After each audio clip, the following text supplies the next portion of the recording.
Hello, hello. Thank you so much for tuning into this ASMR soft spoken video. Today I'm going to be doing the mostly solved case of the disappearance of Zebb Quinn.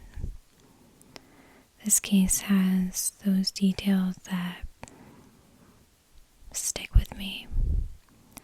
I was going to record this last night and I wrote up a case. It was kind of short, and then I deep dived into some parts of this case and ended up really going in on some details. I think it'll be still a little bit shorter, but try to put as much information as I could find into this case. So, okay. Zebb Wayne Quinn was born May 12th, 1981, in Nashville, North Carolina. He was one of two children to Denise Flahakis,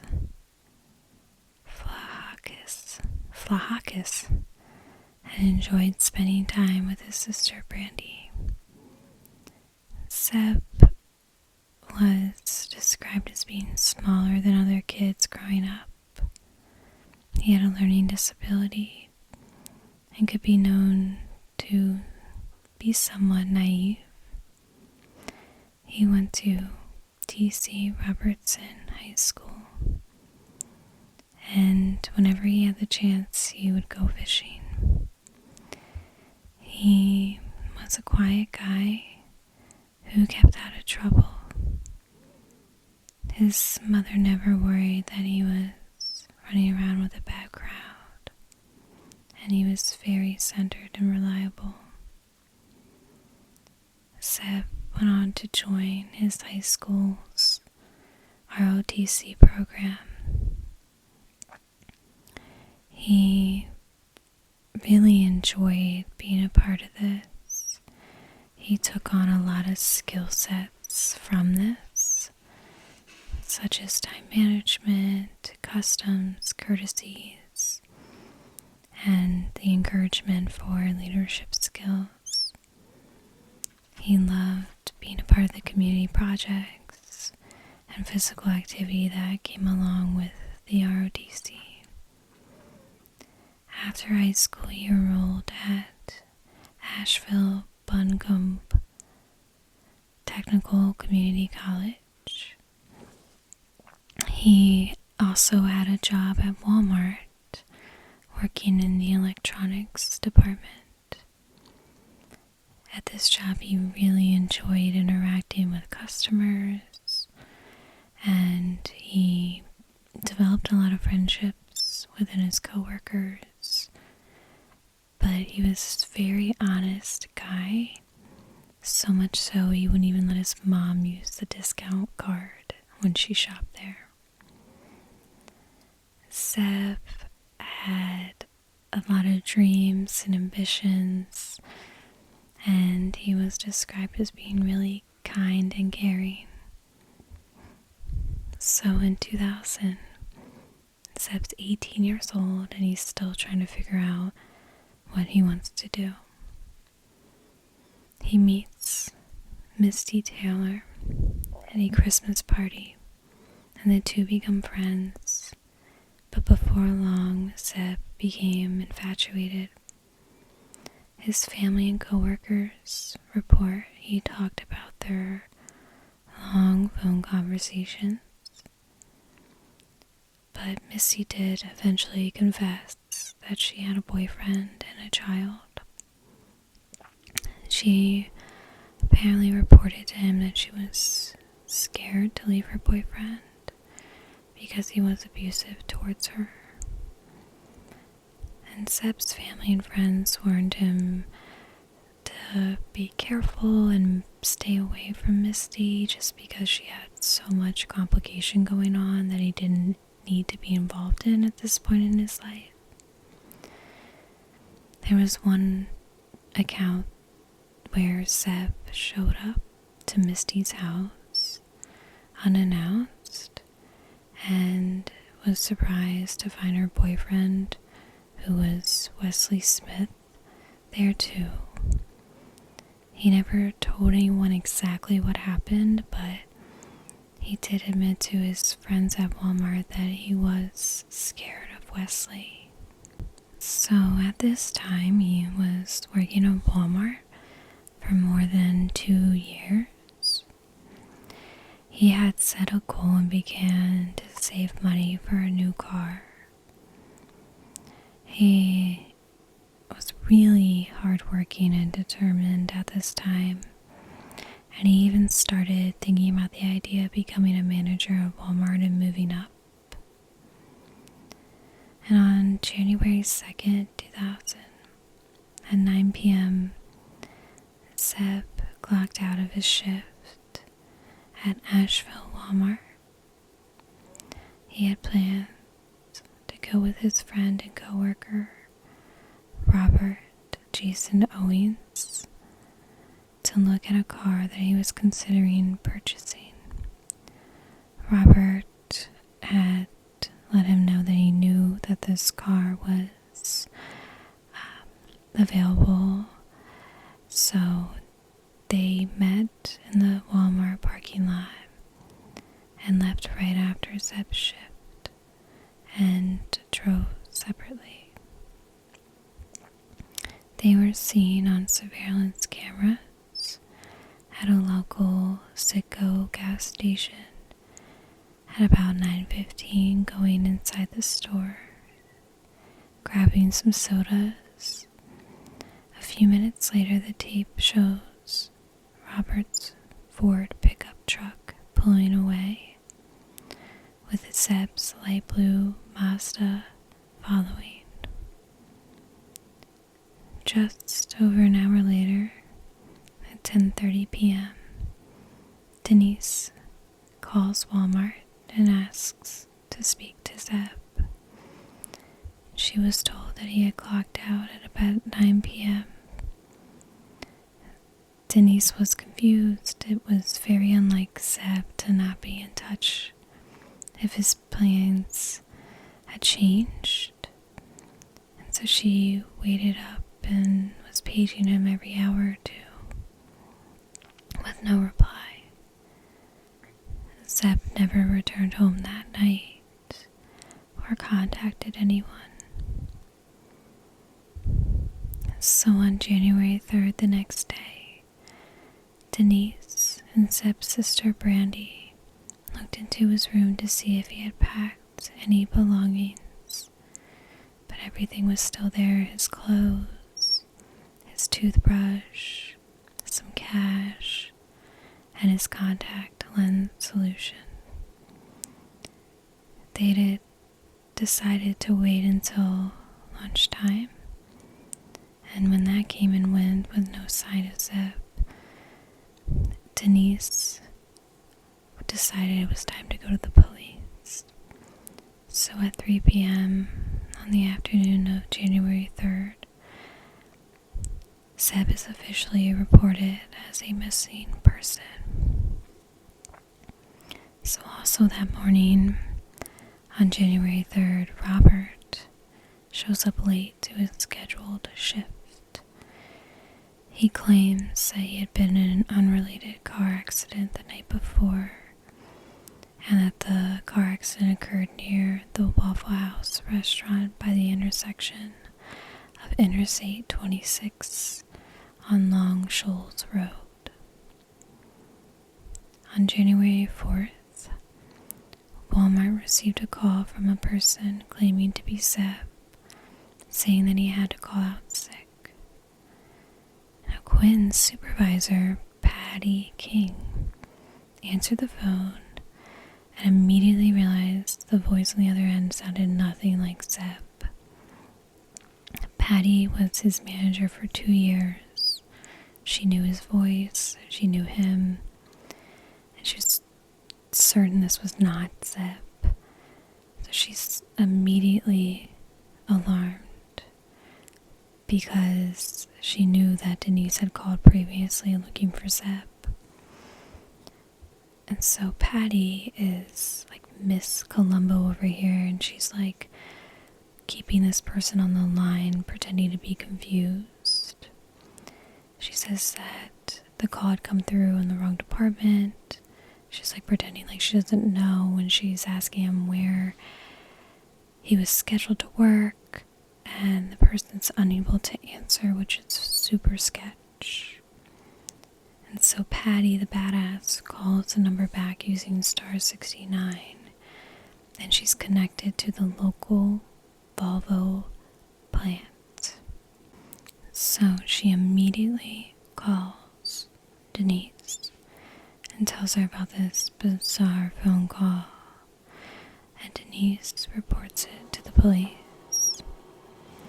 At this point, Zebb's co-workers are trying to connect the dots when they realize that the weirdo who worked as the nighttime stock person at Walmart and also had a part-time job at Volvo was Robert Owens. Now, on either January 6th or January 16th of 2000, Denise received a phone call from a former classmate of Zebb's, who also happened to be Denise's co-worker at the Asheville hospital, where they were both nurses. She tells Denise that she had seen Zebb's Mazda in the parking lot of the barbecue restaurant adjacent to the hospital. Zebb's car was found in the parking lot of Little Pig's Barbecue. The car's headlights were on. Drawings of a mouth and an exclamation point mark were scrawled on the back window in pink lipstick, and there was a live black lab puppy inside. Denise had never seen the dog before or any idea where this dog came from, which is so crazy to me.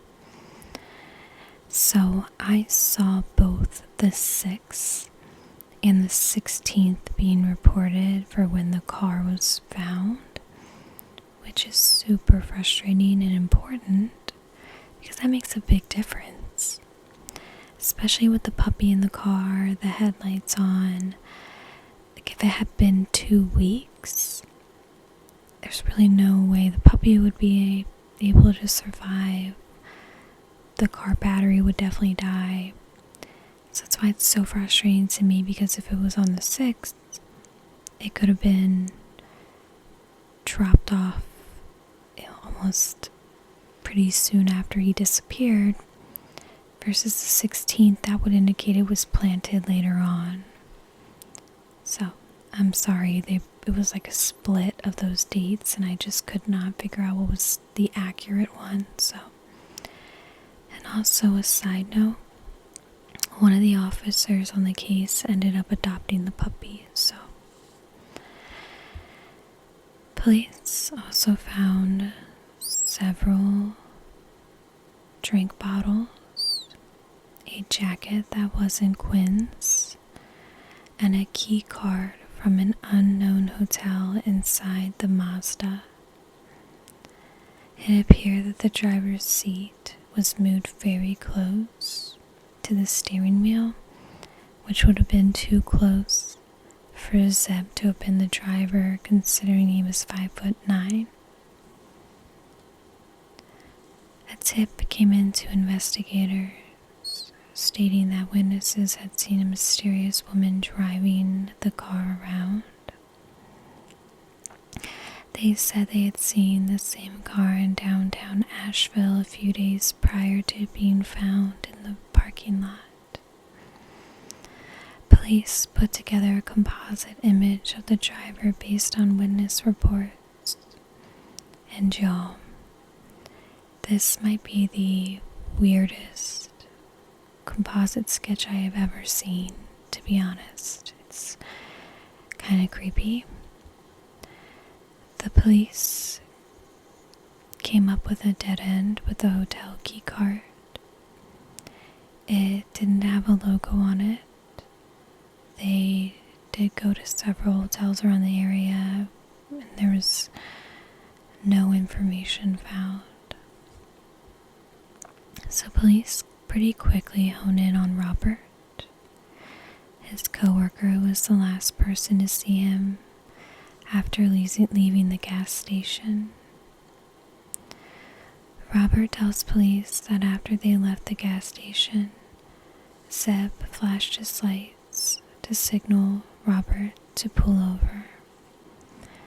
Zebb then tells him that he needed to return an urgent call at a payphone. So they pull over and Zebb uses a payphone to make a call. After getting off the phone, Zebb appeared frantic and accidentally rear-ends Robert's car.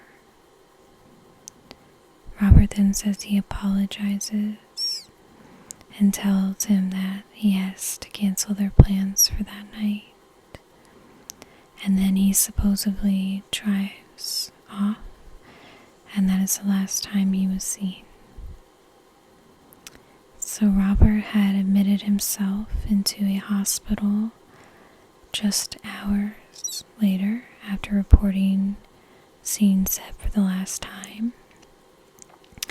He was seen for a head injury and several fractured ribs that he says he sustained from another car crash that night. Not the one where Zebb backed into him, but another one. So he's saying he got into 2 car accidents in less than 12 hours.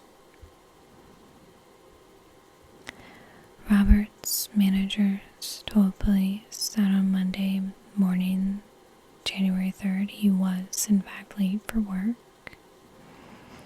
Police followed up with the medical staff at the ER, and they state that they were not convinced that Robert's injuries were caused by a car accident. Robert had drove himself to the hospital and left by himself when he was discharged. Police take a look at Robert's pickup truck, and it didn't have more than a couple dents. It didn't look like it had been in 2 accidents, especially one where he had injured his head and broke some ribs. They also followed up with all the patrol cars and could not find any reports of an accident along Long Shoals Road or anywhere near on the night of the 2nd and 3rd of January. Police never found a collision report or any kind of evidence for this second accident. Police also questioned Robert about the phone call that was linked to his other job, and he admits to making this call, but he said that Zebb had asked him to do so.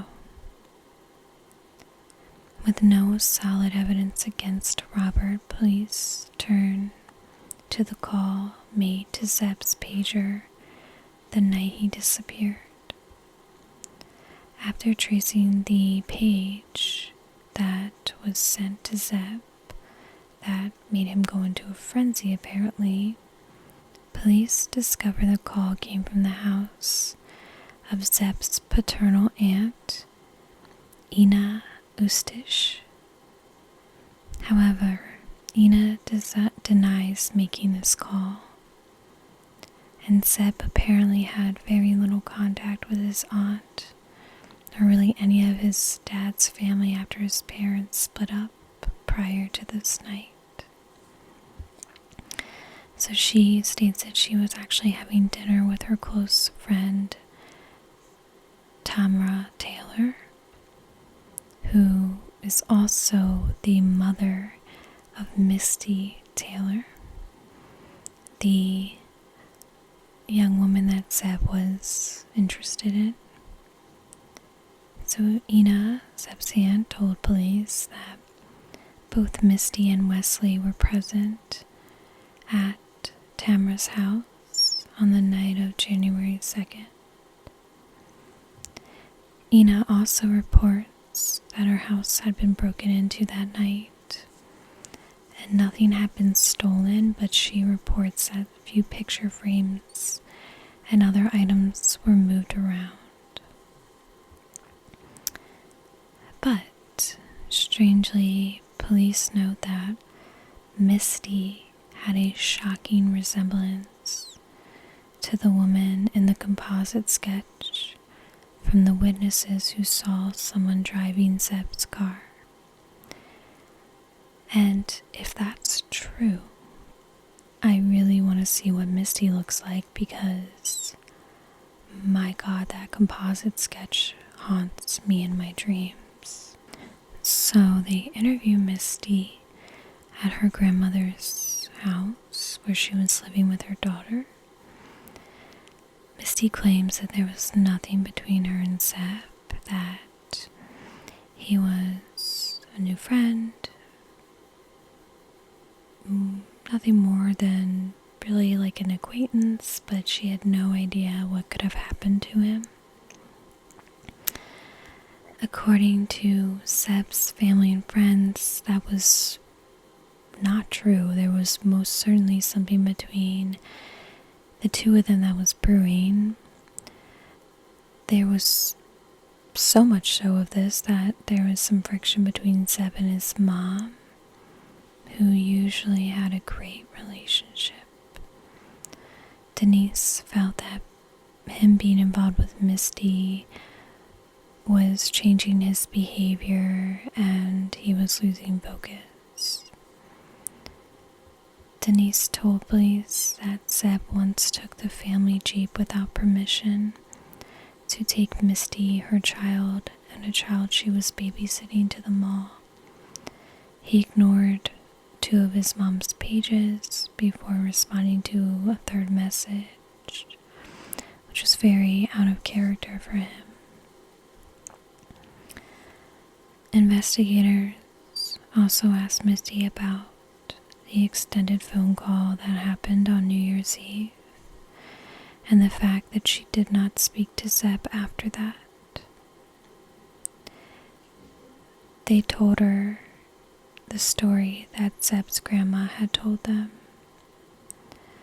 about him forgetting to dial star 69, star 67,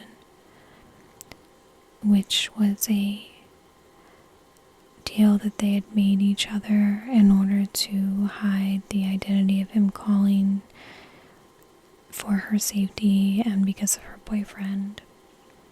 But since he had forgotten to dial star 67, there was a mishap that happened and Wesley found out. Misty downplayed the whole thing and maintained that Wesley knew that there was nothing between her and Zebb. After speaking to Misty, police went to speak to Wesley Smith at a house where he was doing a paint job. He also denied knowing what happened to Zebb. Police believe that there was more than one person involved in Zebb's disappearance, and they tried to make a connection between Robert Owens, Misty Taylor, and Wesley Smith. But no matter how hard they tried, they simply could not find anything linking them, other than the fact that they all knew Zebb. Since there was no solid evidence to connect them, or any other leads, the investigation came to a dead end. His mother and sister never stopped looking for him, and if anything of interest came on their radar, they immediately contacted the police. So the case didn't have a break until 15 years later. On March 17th, 2015, Robert Jason Owens was arrested for the murder of 38-year-old Christine Schoen, who was also a Food Network star contestant, and her 44-year-old husband, J.T. Codd, and she was pregnant at the time with their unborn child. The couple, who had worked in the movie industry, had decided to leave Los Angeles, California, and moved to rural North Carolina after falling in love with the mountains.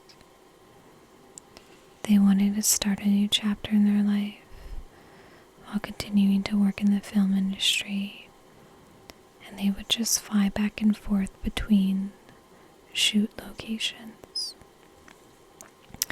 Robert had lived near them in the area and initially became friends with JT. Friends at the time said JT had an open and trusting heart and wanted to help those who struggled with their lives, including Robert. JT's friends said that he would hire Robert to do odd jobs around their property. And why JT felt bad for Robert, you ask? Well, because he was kind of a bum. He had spent approximately 23 months in state prison between 2002 and 2009, facing a slew of convictions for habitually impaired driving, assaulting an officer, speeding to elude an arrest, drunk and disorderly conduct, reckless driving, resisting officers. One of these charges was when he refused to stop at a routine police checkpoint and sped off. Police set off after him, and then he started shooting at the police car.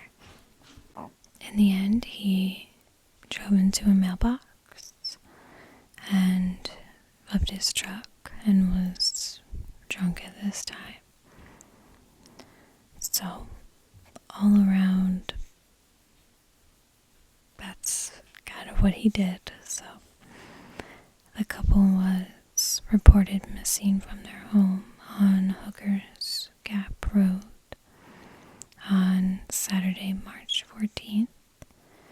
And then later on Sunday evening, police received a report of a suspicious person putting items into a dumpster on Donna Drive. The dumpster was situated in a residential area in between homes. The items belonged to the Codds, along with an ID of Christie. The witnesses were able to provide a clear description of the man who dumped the items, and police were immediately familiar with this man. Police went straight to Robert's house to interview him the Monday morning of March 16th, and at first he denied having any knowledge about their disappearance. He said he had stolen from them and dumped some of their items that had no monetary value, but police didn't buy this and pushed him for the truth, and eventually Robert buckled under pressure. He told police that JT's 2008 Dodge Ram had become stuck in the mud at a nearby creek, and he had offered to help. Robert wasn't supposed to drive due to being him and having all those convictions. since they were not on a public road, he thought it would be okay. So Robert got into the driver's seat while JT and Christy stood in front of the car to push it backwards. Robert thought he had shifted the gear into reverse, but when he had stepped on the accelerator, the car went forward, driving over both JT and Christy. So according to him, Christy was pregnant and pushing a truck. JT was unresponsive according to Robert, but Christy appeared to be okay. He said he then carried her into the house and tried to help her, but she had passed away on the living room floor. And when he went back to the truck, JT was no longer alive. The remains were later found in a dumpster and a wood-burning stove. He later pled guilty to 3 counts of second-degree murder and 2 counts of dismembering human remains. He took a plea deal to avoid the death penalty. He said he disposed of the bodies because he feared the police. According to Robert, he suffered from PTSD from being named a suspect in Zebb's case previously in his life. This guy's a weenie. On March 31st, 2015, soon after Robert's arrest, police obtained a warrant to search his property in connection to Zebb's disappearance. They received a tip about a fish pond project that Robert had started and aborted soon after Zebb went missing. Beneath the concrete of the abandoned pond, police said they found fabric, leather materials, and unknown hard fragments, as well as several plastic bags filled with possible pulverized lime or powdered mortar mix. With the new evidence in hand, a grand jury charged Owens with first-degree murder for the death of Zebb Quinn on July 10th, 2017. In July of 2022, Robert pleaded guilty to accessory after the fact to murder. In a written statement released by the Buncombe County District Attorney, Robert states that his uncle, Walter Eugene, murdered Zebb. Robert claimed that he and Zebb had been unknowingly lured by Jean to meet Misty in the National Forest. Robert claimed that Jean was present at the park instead of Misty and murdered Zebb by shooting him with a .22 rifle. Robert said that Jean then dismembered and burned Zebb's body, and that he assisted Jean in the cover-up. Robert said that he was there when his uncle burned Zebb's body and dumped the ashes in the woods nearby Owens Cove Road and Bent Creek.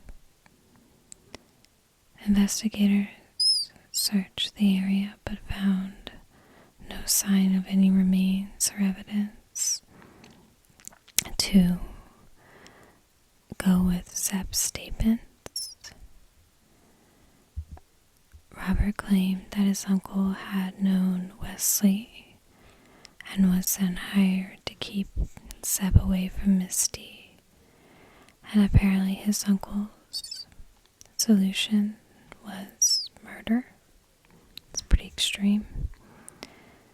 Robert Zebb's uncle died in 2017, but apparently prior to his death, Gene Owens denied any involvement in Zebb's murder and provided information to investigators that implicated Robert for the murder.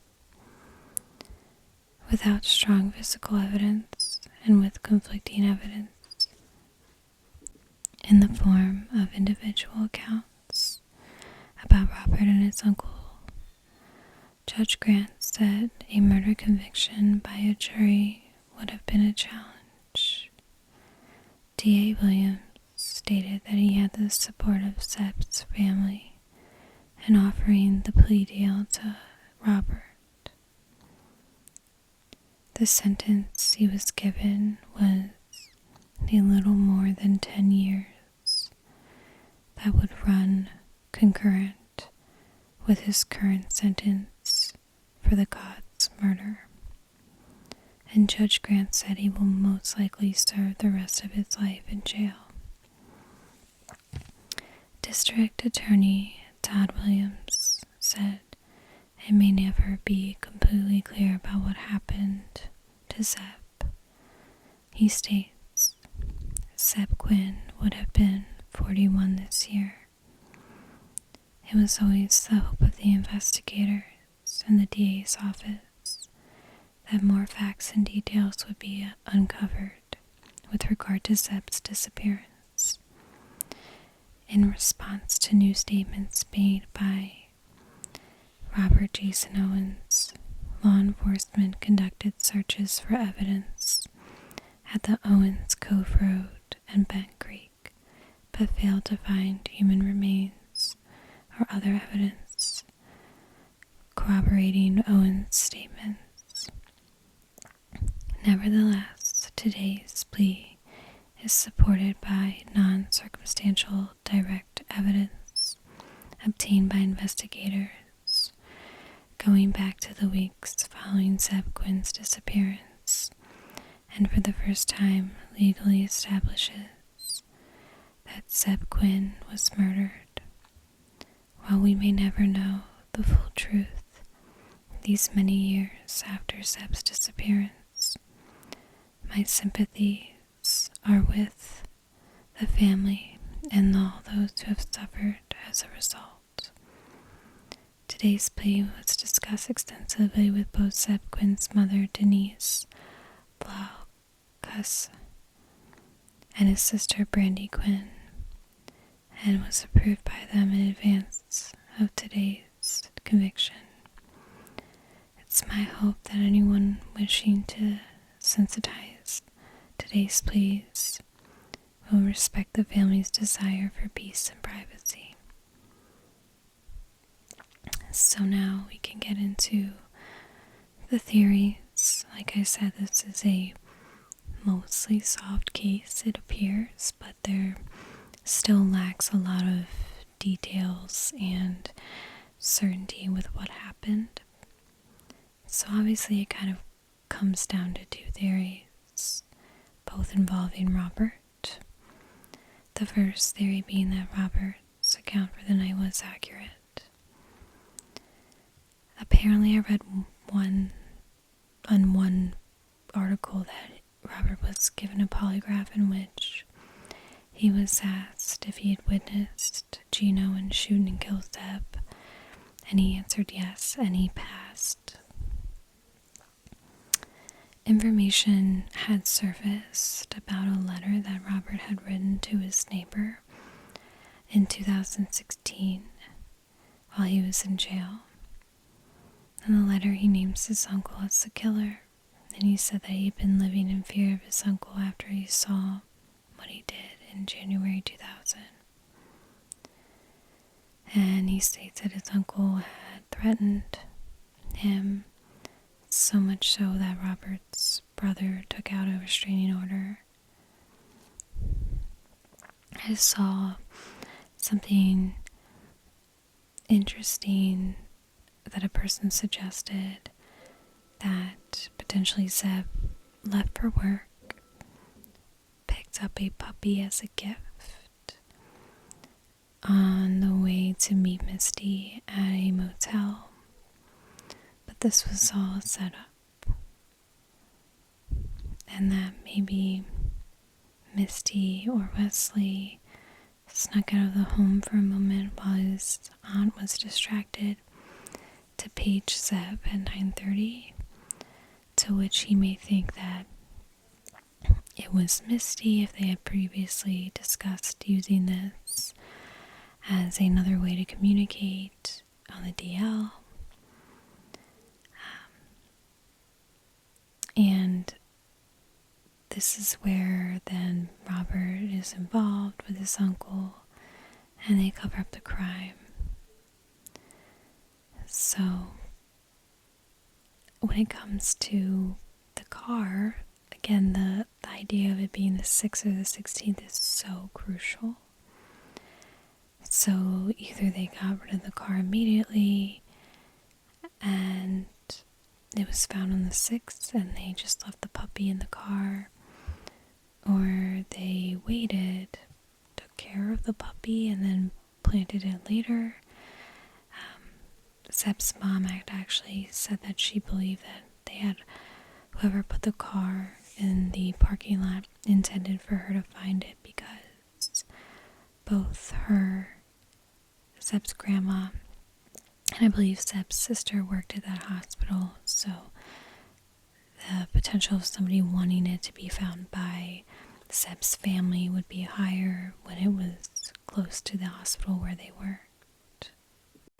People indicate that this also leans towards Robert having someone else involved due to how Robert would have managed getting 2 cars back, which isn't impossible but would have been very difficult if he was completely on his own.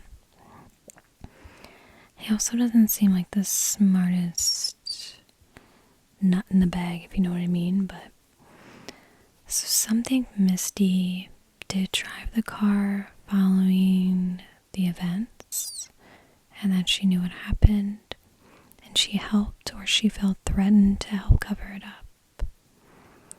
And perhaps she felt bad leaving the puppy in the car and wanted to draw attention to the car by writing something on it with her pink lipstick. I came up with that theory on my own. Second being that Robert murdered Zebb on his own.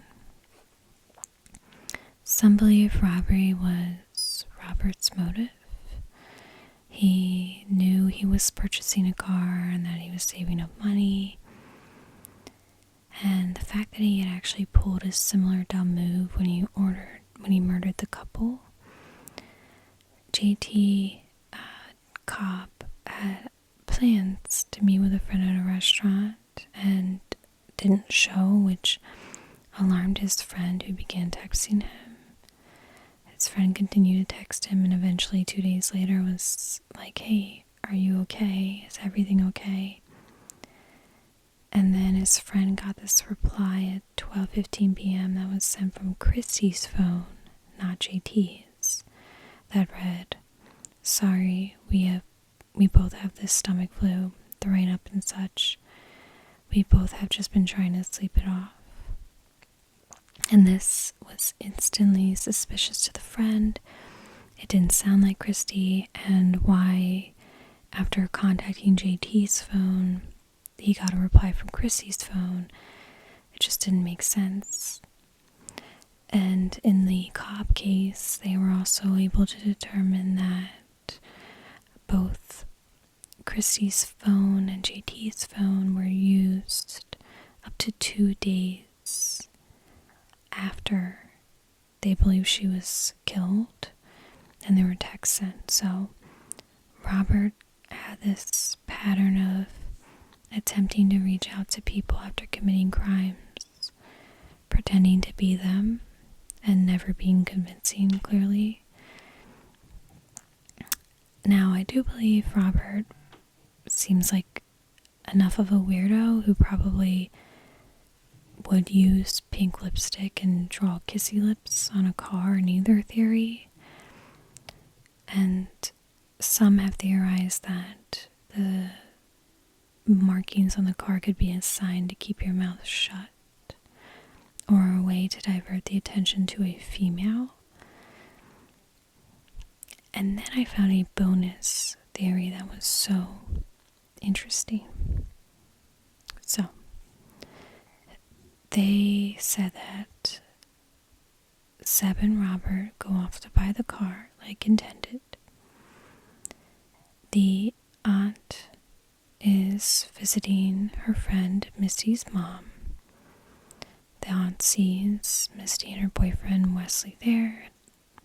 At some point during this dinner, the aunt's talking to Misty's mom, distracted, and then Misty and or Wesley slip away and sneak over to the aunt's house knowing she's at Misty's mom's.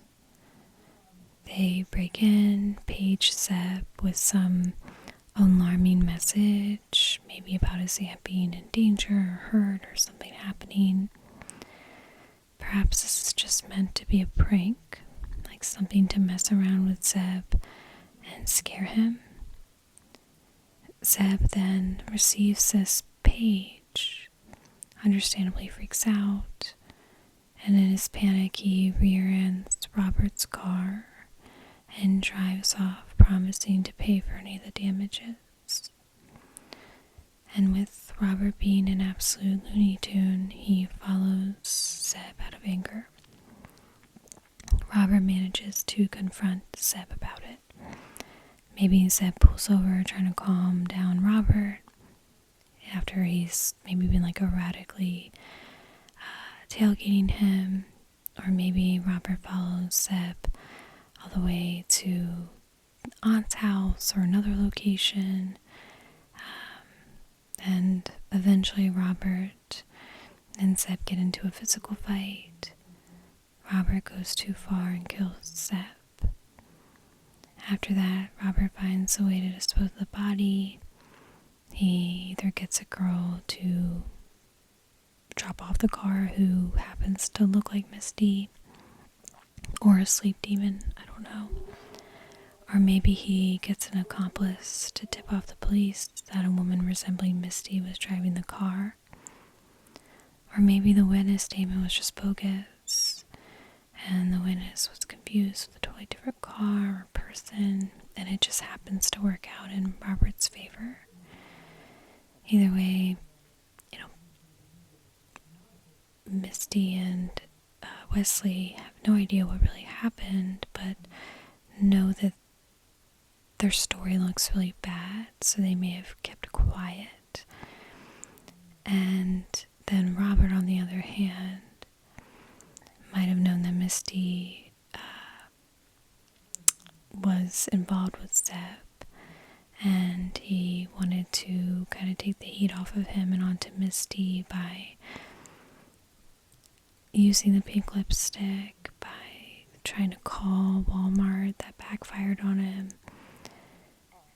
So that was an interesting take about how like the three of them could be involved in the case without like being directly involved and knowing each other.